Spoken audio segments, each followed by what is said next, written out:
First, you want to get some water on the stove and you want to let that boil because this is what we're going to use to blanch out Brussels sprouts.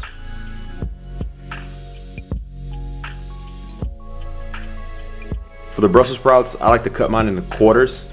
The reason for that is because they cook more evenly, they cook faster, and I think it's a lot easier to bite into when you're preparing these for people or yourself.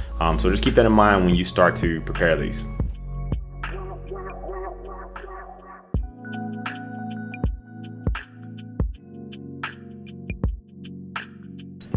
Next, what we're going to use is pressed tofu, and we're going to cut that tofu into 3 slices. From there, we're going to then dredge and batter the tofu with plant-based milk, panko breadcrumbs, and flour. Now before you do that, you want to make sure you season your tofu with salt and pepper because this is going to be the only seasoning we use for the tofu. We're also going to season the flour, the panko breadcrumbs, and the plant-based milk with salt and pepper as well. Once you do that, the order goes as such: flour, milk, and panko breadcrumbs. You want to cover it with each of those things in that order until it's fully covered. Set them aside and get ready to heat your grease up to fry them.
Next, in a heated wok, we're going to add some peanut oil while the wok is smoking so that way we can immediately start cooking. Once we do that, we're going to add our onions in here and we're going to saute those for probably about, I would say maybe 1 to 3 minutes so they're lightly charred. You're going to notice a lot of smoke, so make sure you have a fan on for this, of course, and you can always lower your heat as well.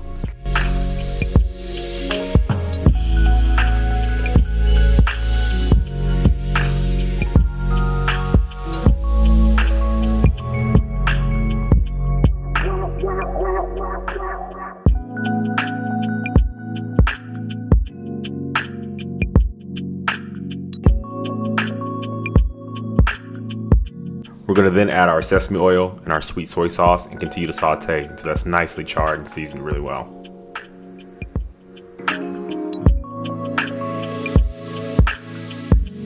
Next, in a pan with heated oil, we're going to fry that tofu on each side, probably for about, I'd say maybe 2 minutes on each side.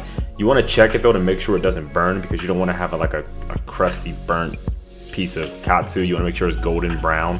So you kind of check it periodically and make sure it's frying nicely, and then turn it over on the other side and make sure it does the same. Once that's done, we're going to put this on a wire rack or like a wire baking sheet so that it stays crispy. And as you can see there, one of my tofus broke. So I was mentioning earlier, make sure you're not so rough with the tofu so that you don't have that issue. But you'll notice once you flip it, it's going to be nice and golden brown. It's going to be really pretty. You'll see how it looks in the end.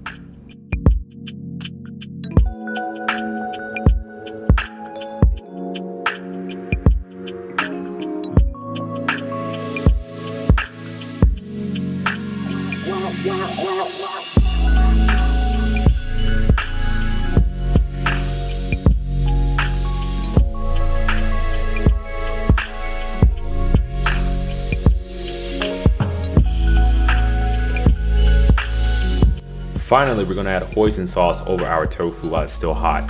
What I like to do to make sure that it drizzles nicely is I add water to mine to loosen it up a little bit. And the water also kind of cuts back on the sweetness of the hoisin sauce as well. So you can do this if you'd like. Also, by the time this is all finished, I always like to top most of my Asian dishes with green onions because I'm addicted to green onions.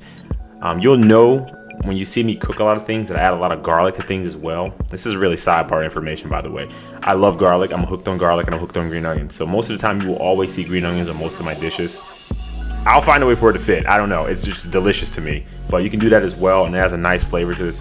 you know, to cut back kind of some of that sweetness with a nice refreshing green onion taste. So make sure you put that on top of it. If you don't, you'll regret it, I promise.